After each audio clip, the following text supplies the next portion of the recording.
Hey everyone, it's attorney Bianca Jordan from brazenlegal.com. Thanks so much for watching today's video. Please be sure to subscribe to the channel so you don't miss the next one.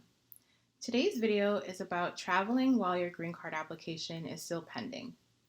If you're applying for a green card for the first time, generally speaking, if you leave the United States, your application will be considered abandoned.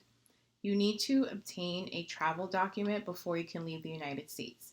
Generally, when you're applying for a green card, for example, if you're already in the United States and you're applying for adjustment of status, as part of the application process, the attorney will file that form for you, but you cannot travel until that application is approved, the application for the travel document. If you leave the United States before you have an approved travel document, your application will be considered abandoned and you'll need to start all over again.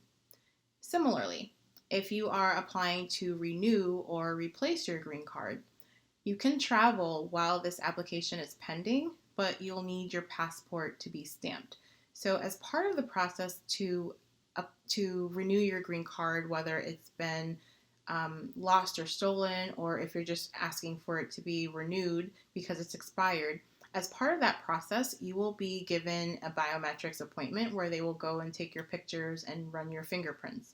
At that appointment, you can ask the officer to stamp your passport, and they usually give you a sticker, and they'll usually extend it for about a year.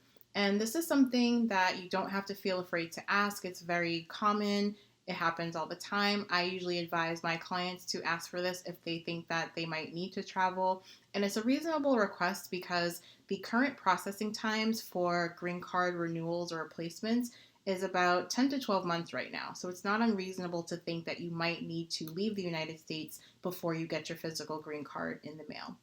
I hope you found this video helpful. Please visit brazenlegal.com to learn more about me, my law firm, and how I can help you. And please don't forget to subscribe to the channel so that you don't miss the next episode. Thanks for watching.